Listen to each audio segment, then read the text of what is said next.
Vous êtes donc monteur vidéo dans Premiere Pro et vous vous demandez quel processeur dois-je me procurer?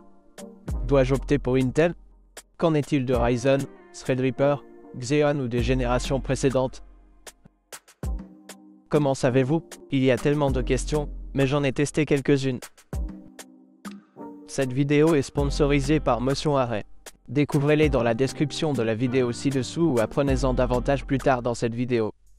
Donc, en ce moment, sur l'écran, vous pouvez voir beaucoup de résultats différents sous-scores, et je vais y aller étape par étape et réorganiser une partie de cela pour le rendre plus compréhensible pour vous pour le reste de la vidéo.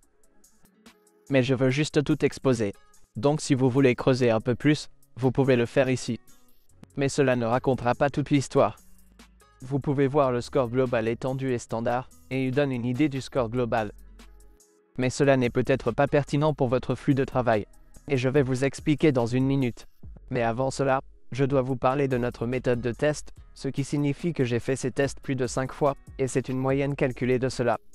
Je me suis donc assuré que tous les scores ici sont exacts et qu'il n'y a pas de hasard, faussant les résultats dans un sens ou dans l'autre. De plus, vous pourriez vous demander, qu'en est-il de certains processeurs qui ne figurent pas sur la liste? Jetez un œil si j'ai fait une critique sur la chaîne, et cela répondra à votre question, où cela se situerait-il ici? Mais juste pour garder ce graphique ici un peu plus simple. Ce sont les processeurs que j'ai choisi de regrouper dans ce tableau. De plus, si vous vous interrogez sur la configuration de mon banc de test, je vais laisser les liens dans la description ci-dessous, ainsi que tous les processeurs que j'ai dans cette liste. Donc, si vous envisagez d'en choisir un, les liens sont là-bas. Je recevrai une petite commission sans frais supplémentaires pour vous. Ce sont des liens d'affiliation, mais cela m'aidera à continuer à faire des vidéos en tant que tel sur la chaîne et à passer beaucoup de temps à les tester afin que vous puissiez obtenir ces informations utiles. Passons donc au score global étendu. Il s'agit donc du bon Puget 0. 98 pour Premiere Pro 23.4. Gardez à l'esprit qu'il ne s'agit pas de l'une des dernières versions de Premiere Pro. Ainsi, dans les dernières versions, vous pourriez obtenir des scores plus élevés si vous testez vos systèmes ou quelque chose du genre. Mais j'ai tout gardé comme ce que j'avais, tout l'équipement de test ici pour le faire. Tout d'abord, je souhaite souligner certaines des choses que vous pouvez voir ici. Il s'agit du score global étendu de Premiere Pro, et ce test teste de nombreux codecs différents. Et si vous voulez vérifier quel codec, je vais laisser ce lien dans la description ci-dessous où vous pouvez réellement consulter le banc Puget et vous savez quel codec et comment il teste ce système. Mais c'est, à mon avis, l'une des meilleures façons de tester cela. Et c'est l'un des meilleurs moyens de tester le matériel informatique pour vous donner des commentaires utiles. Quelle est la qualité du matériel dans votre flux de travail? Parce que vous pouvez faire une sorte de test aléatoire du processeur, mais cela ne vous montre pas à quel point il est bon dans certains codecs, car selon les codecs vidéo, les formats ou les caméras que vous utilisez, cela peut valoir la peine d'en choisir un. Sur l'autre, que vous verrez dans une minute. Comme vous pouvez le voir, j'ai deux i9 en plus là-bas. L'un est le i9 14900K et l'autre le i9 14900K 6400 MT. La façon dont j'ai testé ces processeurs est donc conforme à leurs spécifications IMC, ce qui signifie les spécifications du contrôleur de mémoire. Au fur et à mesure que les générations de processeurs avancent, par exemple, les 12e, 13e, 14e générations d'Intel, le contrôleur de mémoire IMC, le contrôleur de mémoire intégré à l'intérieur du processeur, s'amélioreront également, ce qui signifie que le processeur est capable d'exécuter davantage de RAM plus rapide. Plus facile. Si vous essayez d'exécuter le même kit de RAM sur une 14e ou une 12e génération, alors la 12e génération n'est pas aussi efficace que la 14e génération. Et afin de refléter d'une manière ou d'une autre cet aspect de la fonctionnalité du processeur, je les ai testés selon leurs spécifications Intel, ce que dit l'usine. Maintenant, cela ne signifie pas que le processeur ne peut fonctionner qu'à cette vitesse et que vous pouvez très probablement obtenir des vitesses beaucoup plus rapides, mais d'une manière ou d'une autre, pour implémenter cela également, c'est ce que vous voyez dans ce cours. Et comme vous pouvez le voir, le 14900K sans les 6400 mtps fonctionne à 5600 mtps, ce qui est la vitesse standard d'après ce que dit Intel. Mais comme vous pouvez le voir, je peux facilement l'exécuter à 6400 mtps. Et pour vous montrer à quoi ressemble une différence de vitesse de seulement 800 MHz sur la RAM, nous pouvons voir qu'il y a une petite différence de performance. Maintenant, je dis que 6400 mtps n'est pas le meilleur. La RAM la plus rapide que vous puissiez obtenir encore plus rapidement. Mais juste pour vous montrer qu'il y a une légère amélioration des performances lorsque vous utilisez une RAM plus rapide. Vous pouvez donc vous demander si vous souhaitez acheter la RAM la plus rapide et si cela en vaut la peine. J'utilise 64 Go de RAM, ce qui ne limite aucun des benchmarks. Si j'utilisais 32 Go, je limiterais ici certains de ces résultats. Nous pouvons donc voir ici tout d'abord que les processeurs Intel se trouvent tout en haut des classements. Qu'il s'agisse de 13e ou de 14e génération, ils sont là-haut. Les Threadrippers fonctionnent de manière très similaire à un 3900K, comme vous pouvez le voir.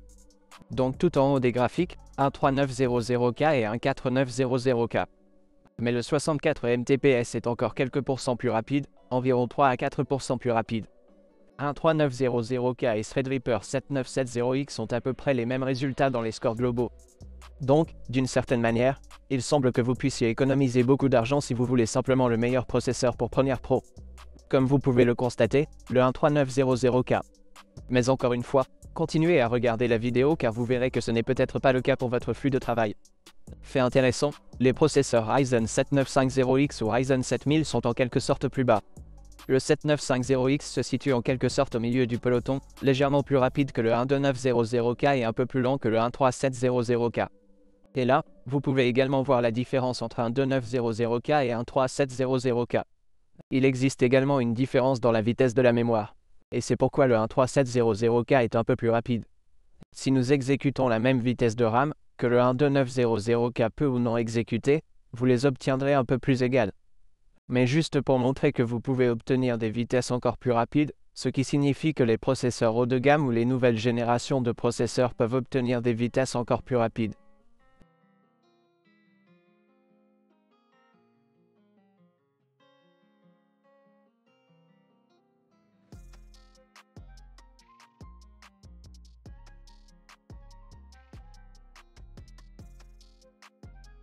Le 13700X est à peu près le même.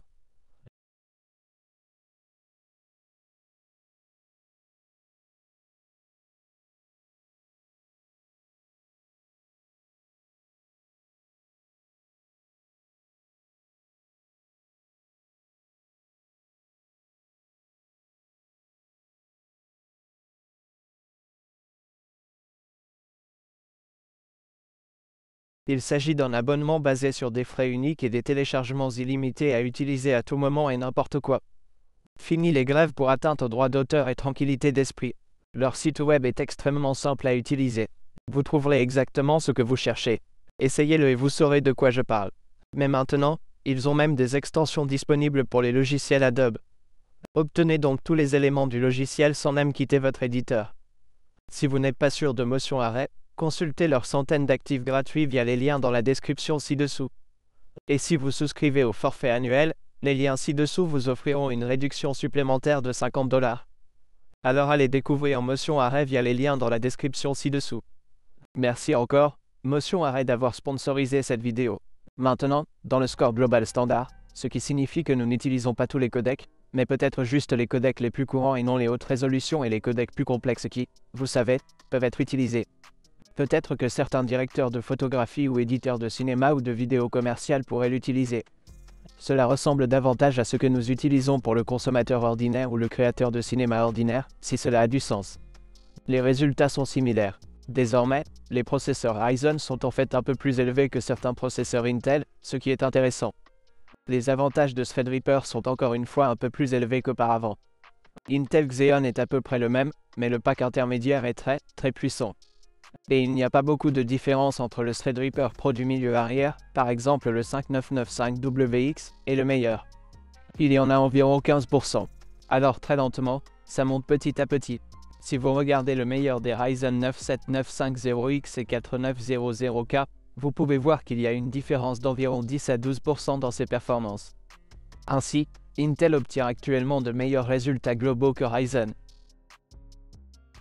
Mais maintenant, nous approfondissons un peu les différents flux de travail et les différents codecs. Tout d'abord, nous allons examiner le score GOP long, étendu et standard. Et qu'est-ce qu'un GOP ou un long GOP? Cela signifie Long Group of Pictures, ce qui signifie que la compression du codec s'intéresse à de nombreuses images différentes. Imaginez qu'il y ait toutes ces images disposées là-dedans, puis il faut une compression et déterminer, ok, que font ces images et qu'est-ce qui bouge? Où pouvons-nous enregistrer certaines données et compresser la qualité vidéo et non la qualité, mais en fait la profondeur de bits afin que la taille des fichiers ne soit pas aussi grande, mais pour conserver le meilleur type de qualité. Et des codecs comme celui-là seraient Acer 264 et 5. L'Acer 264, comme vous pouvez le voir, fera moins de compression. Acer 265 nous offrira une meilleure qualité et des fichiers de plus petite taille. Et c'est un long codec GOP. Vous dites peut-être que ma vidéo ou ma caméra enregistre MOV ou MP4. Et ce n'est pas réellement un codec. C'est juste le conteneur de ce codec. Ainsi, le codec réel que votre caméra enregistrera est soit long GOP, interframe ou RAW. Il y a en quelque sorte 3 options. Et à l'intérieur de cela, il y a aussi différentes choses qui comptent. Par exemple, pour un GOP long, nous pouvons avoir un sous-échantillonnage de chrominance, qui peut être de 420 sur vos appareils photo Sony ou de 422, quels que soient les appareils photo que vous utilisez.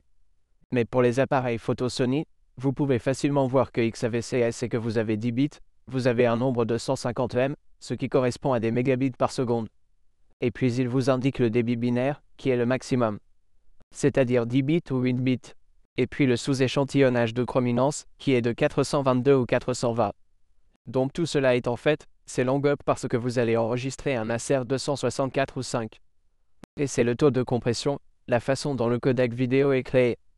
Ces scores sont donc pertinents pour les personnes qui utilisent beaucoup d'appareils photo sans miroir et qui obtiennent essentiellement des fichiers MOV ou MP4. Mais le codec actuel est long GOP. Espérons que cela clarifie la durée de fonctionnement de GOP. Qu'est-ce que ça fait? Si vous regardez les scores ici, nous pouvons voir que les processeurs Intel sont juste au-dessus du dos. Comme même le 13600K est plus rapide que le 5995WX ou n'importe lequel des Threadrippers, ce qui se voit. Ok, pourquoi ça? Ce 3600K, qui représente environ $300 ou quelque chose comme ce processeur, est plus rapide que Threadripper Pro ou Threadripper 7980X, qui est quelques pourcents plus lent. Mais cela coûte plus de 10 fois, presque 20 fois plus, autour de $5000. Et la magie, ce que vous pouvez voir dans ces résultats a beaucoup à voir avec Intel iGPU. Et c'est pourquoi je recommande fortement à tous les éditeurs vidéo de rester à l'écart de la variante F des processeurs Intel, car F signifie qu'il n'y a pas de graphique intégré. Et vous vous demandez peut-être pourquoi ai-je besoin de graphiques intégrés? Parce que j'ai un GPU dédié. Et je suis désolé de vous dire que je ne pourrai pas vous le dire. Mais vous vous trompez, car les GOP longs sont souvent mieux accélérés sur l'Intel iGPU, qui vous offre une fonctionnalité de synchronisation rapide dans Premiere Pro. La synchronisation rapide utilise essentiellement des capacités matérielles que Premiere Pro peut utiliser sur l'iGPU, qui possède les meilleurs moteurs multimédia ou décodeurs et encodeurs au monde sur ce tout petit processeur, ce petit GPU qui ne donne pas réellement beaucoup de performance GPU. Mais l'accélération matérielle pour la lecture d'un codec vidéo est la meilleure.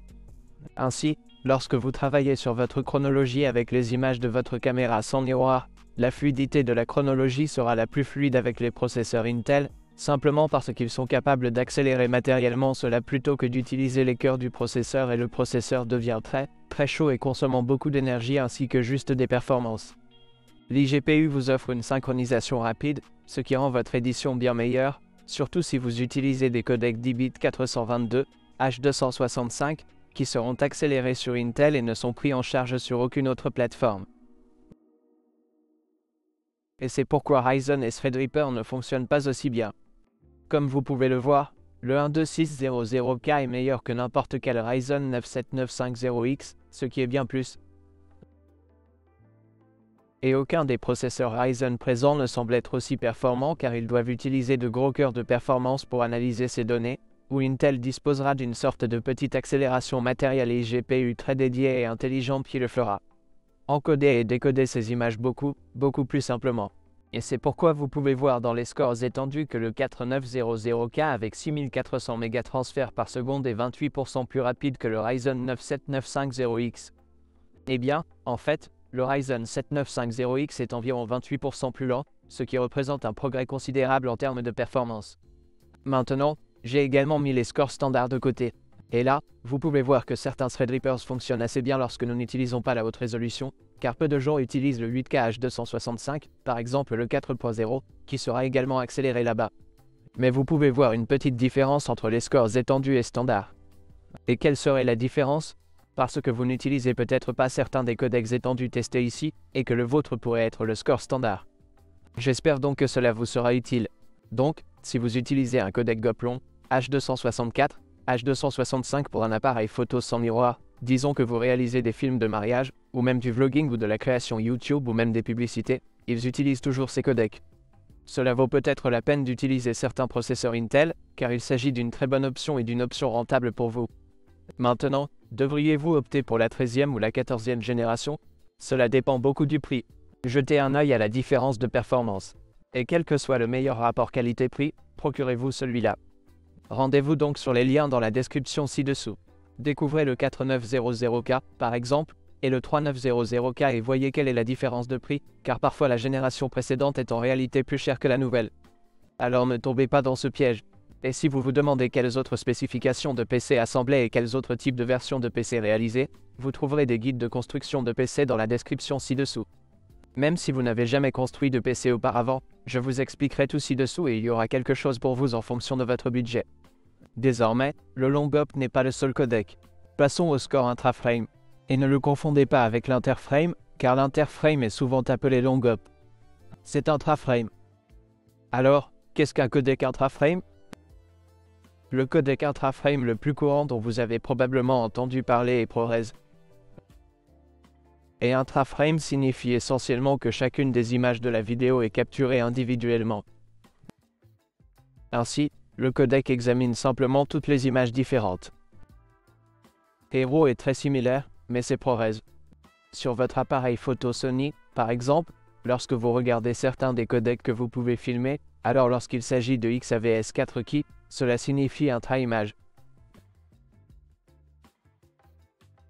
Cela signifie qu'au lieu de compresser un groupe d'images ensemble pour obtenir la qualité la plus basse possible, nous extrayons chaque image. Et nous conservons autant de données par image que possible.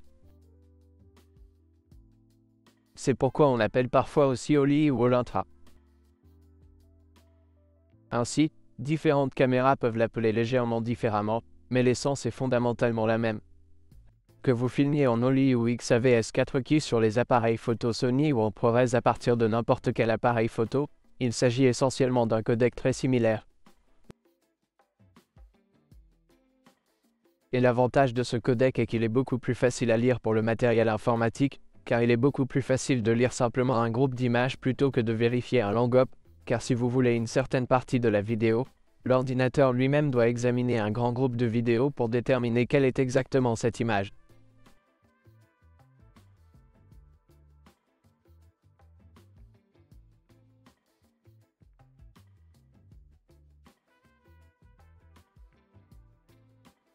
Et une image n'affecte pas la suivante ni la précédente, si cela a du sens. Vous pouvez désormais obtenir différents taux de compression pour le même codec, mais pour le matériel, il est beaucoup plus facile à lire. N'hésitez pas à faire un test sur votre Sony ou n'importe quel appareil photo. Lisez H264 au 5 et prenez le clip All-I ou XAVS-CI et vous verrez que c'est beaucoup plus facile sur le i. L'inconvénient est que la taille des fichiers du tout intra et du codec est souvent beaucoup plus élevée, ce qui signifie que si vous devez penser à l'espace ou si vous n'avez peut-être pas de téraoctets et de téraoctets d'espace pour éditer l'image, vous devrez peut-être filmer quelque chose de différent. Mais en termes de données capturées, le système All-Intra capture souvent des données beaucoup plus importantes car elles sont moins compressées, ce qui entraîne moins de perte des données que nous collectons. Nous essayons d'en conserver le plus possible. Donc, en substance, c'est tout intra. Nous avons étendu et standardisé les scores côte à côte, en fonction de votre flux de travail et de la manière dont ils l'affectent. Mais ici, vous pouvez voir que les Threadrippers brillent absolument ici, en particulier le 32 cœurs. Le Threadripper 7970X est juste au-dessus de la charge, qui est quelques pourcents plus rapide que le 14900K et, ce qui est intéressant, plus rapide que même le 64 cœurs de Premiere Pro. Et ici, nous pouvons voir comment les processeurs Ryzen fonctionnent un peu mieux. Les 14900K et 13900K sont tout à fait au sommet, mais les Threadripper Pro, les 32 ou 64 cœurs sont juste là-haut à côté du 7950X, qui est environ 15% plus lent que le 7970X, ce qui est intéressant car le 7970X est fondamentalement le double de celui-ci. Ce processeur, 7950X, si vous en combinez deux d'une manière ou d'une autre, vous obtenez essentiellement les cœurs 7970X, 32p, évidemment beaucoup d'entre eux. Il y aura beaucoup plus de connectivité, de voix PCIe, plus de prise en charge de la RAM, etc. Mais en gros, le 7950X n'a pas l'air si mal comparé aux Threadrippers. Mais encore une fois, les processeurs Intel fonctionnent très bien ici. Vous pouvez constater que le Xeon fonctionne bien mieux maintenant, car nous pouvons réellement utiliser certains de ces cœurs bien plus que ce que nous pourrions faire sur certains scores globaux.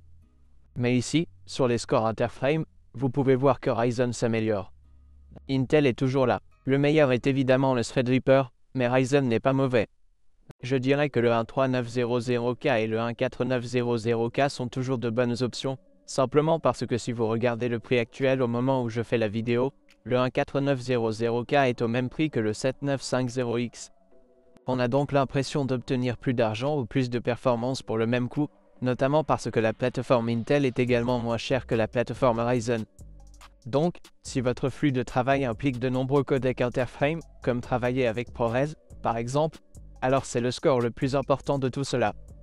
Ce que vous devriez considérer lorsque vous décidez du processeur pour votre flux de travail. Passons maintenant à RAW. Il s'agit de score RAW et standard étendu. Évidemment, encore une fois, PUGIPENCH ici, comme vous pouvez le constater. Et RAW peut être très gourmand en CPU ou en GPU, selon le RAW dont il s'agit. Mais fondamentalement, nous testons ici les codecs RAW comme on a des Arri RAW et Cinema RAW et Sony. Donc, si vous êtes plutôt dans l'industrie cinématographique ou vous utilisez des caméras de cinéma, alors le score du codec RAW ici est le plus important, car vous utilisez RAW, vous filmez en RAW. Et qu'est-ce qu'un codec RAW?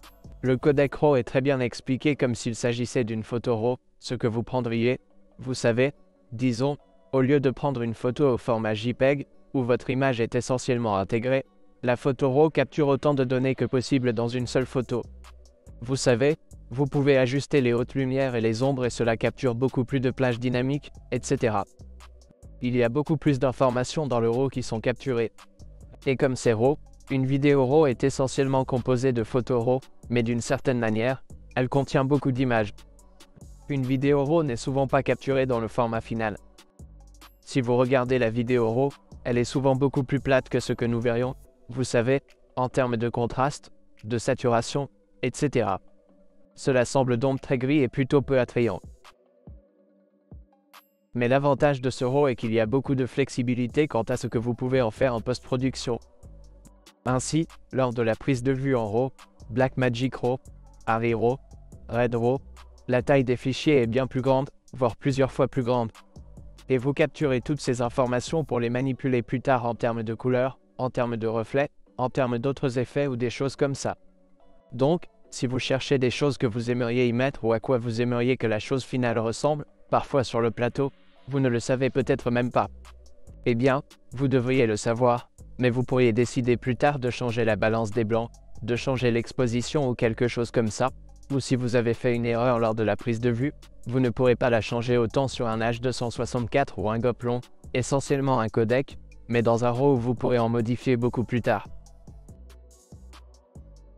Mais cela peut être très exigeant pour votre processeur ou votre matériel. Et ici, vous pouvez voir en haut des graphiques, nous avons les Threadrippers et le 32 cœurs est encore une fois plus rapide que le 64 cœurs. Ils sont meilleurs, ainsi, ayant plus de scores de performance, comme vous pouvez le voir maintenant, le Ryzen 9 7950X n'est qu'un peu plus long que le 3900K et dans les scores étendus, il n'est qu'environ 5 à 7% plus lent que le 14900K avec une RAM plus rapide. Vous pouvez donc voir qu'il est logique d'avoir plus de cœurs ici pour que RAW puisse le traiter. Fait intéressant, pour les scores étendus, le Threadripper Pro ne fonctionne pas aussi bien que certains autres processeurs. Par exemple, 13600K, 14600K, des processeurs beaucoup moins chers, mais plus performants. Si nous examinons le score RAW standard, peut-être certains des seuls scores RAW 4K, vous pouvez voir que le Ryzen 9 7950X est le meilleur processeur. Donc, si vous n'utilisez pas la partie étendue des codecs et si vous n'en avez pas besoin, les Ryzen sont très bons pour travailler avec RAW. Comme vous pouvez le constater, bien meilleur que le 4900K avec une RAM rapide. Le 4900K normal est environ 10% plus lent que le Ryzen 9 7950X, ce qui est très intéressant et montre qu'en fonction de votre flux de travail, vous voudrez peut-être plutôt utiliser le Ryzen 9, car si RAW est ce que vous utilisez beaucoup, par exemple, vous savez, en l'encodant ou en le décodant en RAW rouge, il pourrait être beaucoup plus logique d'opter pour Ryzen. Comme vous pouvez le constater, les Ryzen sont un peu plus performants là-haut désormais. Par exemple, le Ryzen 9 7900X à 12 cœurs est meilleur que le 14900K, à peine plus lent que les 64 mégatransferts par seconde de RAM à partir de là. Mais là des scores intéressants. Si vous regardez le standard et l'étendue ici, il y a une petite différence où le processeur peut se déplacer un peu plus, comme vous pouvez le voir dans les scores standards ou étendus. Mais si vous regardez les graphiques étendus, vous pouvez voir que les processeurs descendent en quelque sorte très doucement. Il y a une courbe. Il n'y a pas vraiment de grand saut dans aucune de ces choses. Les 12600K et 12700K, par exemple, constituent probablement la plus grande avancée, car nous passons de cœurs 6P à des cœurs 8P. Et là, vous pouvez vraiment voir la différence. Les cœurs 6P n'aiment vraiment pas autant le RAW étendu que les cœurs 8P. Maintenant, dans les scores d'effets GPU, car évidemment vous avez également des effets GPU dans Premiere Pro, qu'il s'agisse de Lumetri Color ou de tout autre effet GPU que vous utilisez, certains d'entre eux sont accélérés par GPU. Maintenant, je tiens à mentionner que presque tous les GPU que vous obtiendrez seront très puissants et feront du bon travail en termes d'effets GPU. Et pour présenter, comme c'est Lumetri Scholars, par exemple, n'importe laquelle de ces partitions, ils ont chargé le GPU avec de nombreux effets différents. C'est une sorte de flux de travail contre nature. Mais il faut souligner cela pour réellement montrer la différence. Et si vous regardez le graphique, vous pouvez voir qu'il n'y a pas une grande différence entre les GPU présents ou les CPU dans les scores des effets GPU. Ils ne l'affectent pas autant. Le meilleur et le pire sont une différence de 12%, ce qui n'est pas grand-chose du tout. Comme du haut au milieu du peloton, que nous verrions comme le Ryzen 9 7900X, il y a 5%. Donc vraiment légèrement différent. Et vous ne pourrez peut-être même pas voir la différence, par exemple lequel est le meilleur.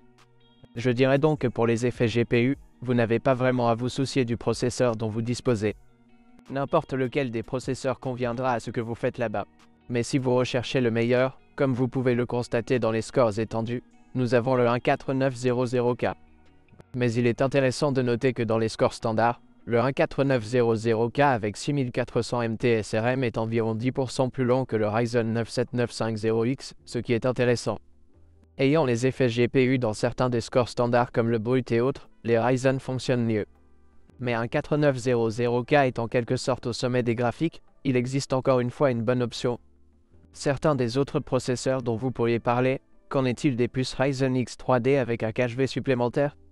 Et en gros, j'ai déjà fait une vidéo à ce sujet, mais si vous êtes un créateur, ce sont vraiment des processeurs de jeu. Ce ne sont pas des processeurs de jeu et de création. Souvent, les processeurs non 3D V-Cache fonctionnent mieux pour les créateurs. Cela ne vaut donc vraiment pas la peine de l'obtenir uniquement pour les créateurs. Si le flux de travail du créateur est le principal pour vous, je resterai en quelque sorte à l'écart des processeurs 3D V-Cache, car vous allez simplement payer plus et obtenir des performances très similaires ou légèrement inférieures. Donc, ils n'en valent pas la peine. Dans le même temps, les processeurs non X Ryzen, si vous recherchez le 7900, par exemple, alors ils ont du sens, car si vous activez le PBO, vous pouvez obtenir les mêmes performances que le 7900X, par exemple, mais au prix le plus bas. Ainsi, en fonction du prix, les processeurs non X de Ryzen pourraient en valoir la peine. Et ils sont plutôt faibles en puissance, mais ils fonctionnent toujours à peu près de la même manière.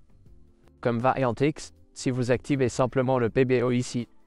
La conclusion générale semble que pour Premiere Pro, les processeurs Intel constituent actuellement une bonne option, car ils offrent les meilleures performances en cas de surmenage général. Et le seul score interframe serait meilleur sur Ryzen dans certains cas. Mais dans la plupart des cas, les processeurs Intel font mieux leur travail et réduisent également les performances énergétiques.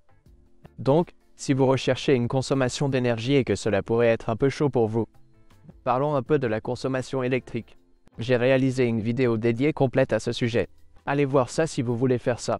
Mais même si les performances maximales ou la consommation d'énergie des processeurs Intel peuvent être supérieures à celles de vos processeurs Ryzen, lorsque vous utilisez des performances monothread ou lorsque votre processeur passe au ralenti, par exemple, les performances des processeurs Intel peuvent être 10 fois inférieures. Consommation d'énergie supérieure à celle des Ryzen.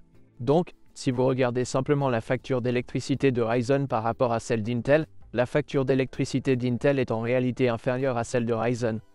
Jetez un œil à ma vidéo dédiée à ce sujet, où j'ai fait de nombreux tests différents pour obtenir une charge moyenne et sous des flux de travail mixtes sans charge ou inactifs, ce que sera très souvent le montage vidéo. Vous allez éditer, en faire, vous savez, utiliser des faders ou réduire des choses. Et vous pourriez même utiliser l'iGPU pour obtenir cela, ce que Ryzen ne peut pas faire, mais qui est plus efficace sur le processeur Intel, par exemple.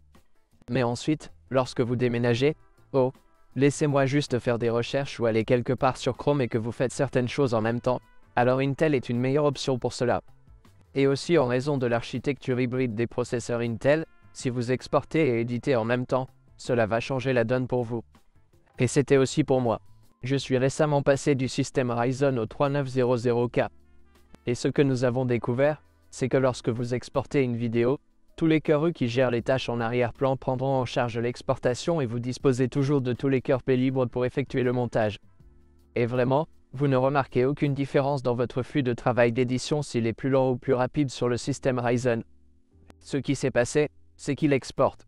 Et lorsque je commence le montage, l'exportation est suspendue sur l'encodeur multimédia, puis je suis en train de monter. Mais ensuite, lorsque j'arrête l'édition, je rejoue en quelque sorte l'encodeur et commence l'encodage. Donc, cela continue et s'éteint, s'allume et s'éteint, ce qui peut être un peu plus lent. Eh bien, en fait, c'est un peu plus lent. Mais sur le système Intel, ce n'est pas tout à fait comme ça. Les Threadrippers sont des workflows très spécifiques. Je dirais que lorsque vous travaillez avec RAW et RAW étendu, en particulier avec des rouges ou des RAW 8K et de résolution supérieure ou du cinéma, différents RAW, ARRI RAW, alors c'est à cela que servent les Threadrippers.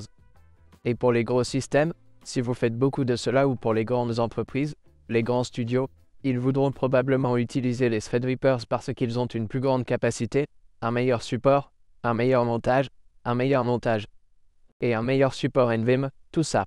Ils sont donc plus chers. Mais c'est pour eux. Je dirais que pour la plupart des créateurs ou des indépendants, les systèmes Intel vous offriront un meilleur rapport qualité-prix en termes de coût de l'électricité et de coût initial. Et c'est ça. Le seul inconvénient de Ryzen par rapport à Intel est la prise en charge de la future génération. Vous pouvez le faire avec les processeurs de cette plateforme, et il y en a beaucoup à venir. Alors que si vous optez pour les 12, 13 et 14e générations d'Intel, elles sont interchangeables dans la plateforme, mais cette 14e génération est la dernière génération de cette plateforme. Le prochain processeur qui sortira sera une plateforme différente et aucune de vos cartes mères ne sera compatible. Oui, vous récupérez peut-être une partie de votre RAM, mais c'est tout. Vous devez toujours changer de carte mère et de processeur, ce qui peut coûter un peu plus cher. Dans le même temps, si vous mettez à niveau votre système tous les 5 ans environ, je dirais que le système Intel est un meilleur choix pour le moment. Consultez donc les prix dans la description ci-dessous. Je vais laisser tous les processeurs là-dedans et les guides de construction si vous souhaitez en récupérer un ou construire quelque chose de beau comme ça. Il y a beaucoup d'autres vidéos sur la chaîne que je vous recommande vivement de regarder si vous ne l'avez pas encore fait. Merci d'en faire partie. Et si vous avez des questions spécifiques à me poser concernant votre flux de travail, écoutez, je suis toujours confus et peut-être que vous ne m'avez pas contacté par email ou DMS, je suis désolé, mais j'ai vraiment du mal à répondre à toutes les personnes. J'ai un système de filtrage appelé l'application Minect où il y a un coût pour me contacter, mais je vais m'assurer que chaque personne qui me contacte sur Minect vous obtiendra une réponse. Alors si cela est important pour vous, il existe un moyen de nous contacter. Je tiens à dire un grand merci à Motion Array pour avoir sponsorisé cette vidéo. Allez les consulter via les liens dans la description ci-dessous. Ils ont un produit génial, un service génial, des prix abordables et, honnêtement, allez les voir. Et si vous vous inscrivez via les liens via la description ci-dessous, vous bénéficierez d'une réduction supplémentaire de $50 pour ces plans d'abonnement annuels. Allez les voir.